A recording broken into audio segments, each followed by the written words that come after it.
Over 200 companies from the UK and Belgium are involved in the purchasing minerals from the DRC, and these nations directly finance armed groups and perpetuate violence. Julius Malema has exposed countries and over 200 companies based in UK and Belgium involved in sponsoring the ongoing conflict in the Democratic Republic of Congo, DRC. Comrades, fighters, and the people of South Africa, our nation finds itself in the middle of a war in the Democratic Republic of Congo without a clear explanation as to why. At the heart of the conflict in the Congo is not a desire for peace, but the greed of the West for the minerals wealth of Congo.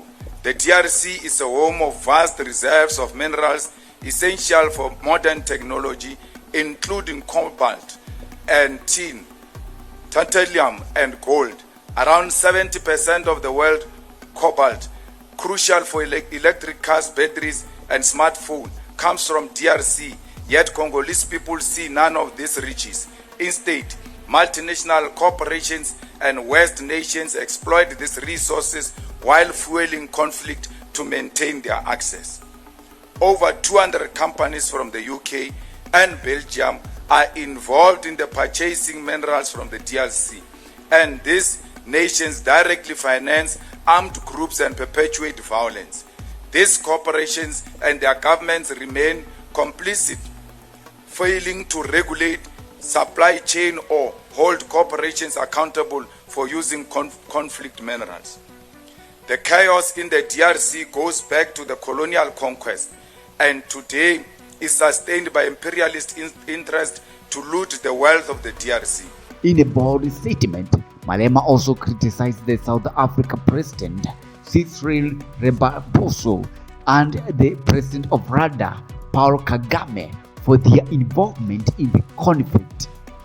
He expressed concern over their motivations, which he believes are tied to the desire to secure access to valuable resources in the DRC. This conflict is equally fueled by ethnic divisions in the region. Comrades, it is here where the influence of Rwanda in the DRC emerges. As ethnic group that fled from Rwanda during the Rwandan genocide and settled in the eastern Congo are used as the basis for Rwanda support for M23 rebel against the regime in the DRC, while Rwanda is simultaneously a proxy of Western interests in the Congo. The conflict in the DRC, therefore, does not require a head of state who suffers from a desire to be a hero at the expense of the lives of our soldiers without an appreciation of the condition that informs the conflict. It is when you do not appreciate the condition that inform the conflict in the DRC that you will speak in folk tongues when you speak to the president of Rwanda and communicate a different message to the people of South Africa. Lies have short legs, Mr. President, and we demand clarity from you because you have sent our soldiers to their death and then antagonized forces in their region, knowing very well you are not prepared for war.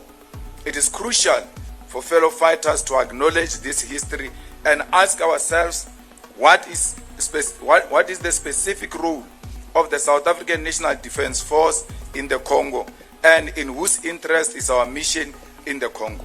Whose peace and stability are we pursuing in the Congo?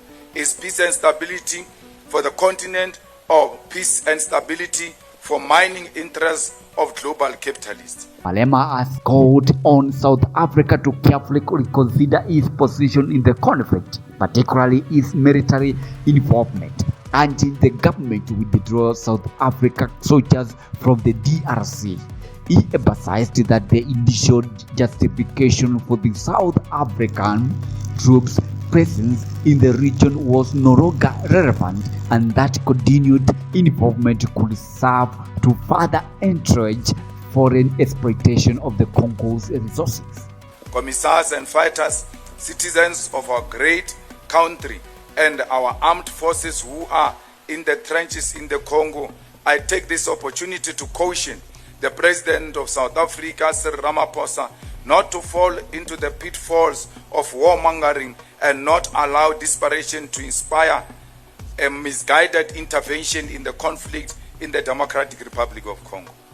The President of South Africa ought to be careful to not allow fanatics to incite him into war simply because it will give the people who have lost hope in him a common enemy to unite against. The dignity and pride of our army is not harmed because our African counterparts do not respect us. It is harmed because we have interfered in a conflict we do not understand and send our soldiers to fight rebels who are more equipped than us. We are being humiliated in DRC and threatened with war by President of Rwanda because our role of peace in the DRC is questionable, because there is no peace that has ever been achieved through the deployment of soldiers. The South African National Defence Force is not in DRC to pursue peace, but we are participating in the decade-old conflict to secure the mineral interest of the capital elite in the Congo.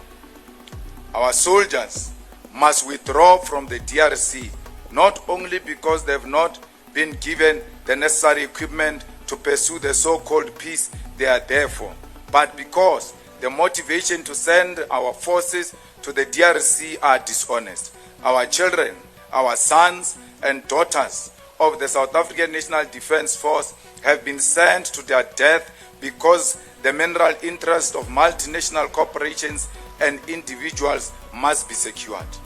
Our soldiers have been sent to be glorified bodyguards of the mines in the DRC, and this mission has been disguised as a pursuit of peace and a defense of democracy. Bring our soldiers home, because our army should not be a pawn in a game of capitalists which has now exposed the weakness of our military capacity. Malema's stance is clear. South Africa should not allow countries with hidden agendas to incite or sponsor violence in the DRC, and the South African government must prioritize peace, stability, and the welfare of Congolese people over foreign interests. He has repeatedly warned that the conflict in DRC is being manipulated by global powers to ensure continued control over the country's mineral wealth.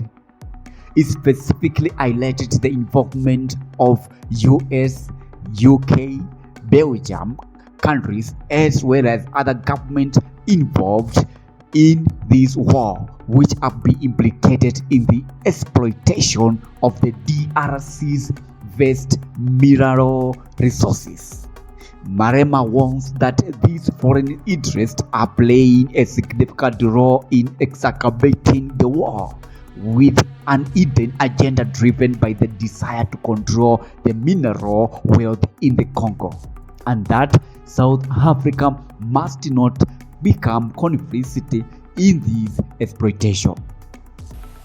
Bring them home, because every day they pass away, we see the consequences of a deliberate destruction of our arms manufacturer Dinel, and we see the consequence of the year-on-year budget cuts to the Defense Department.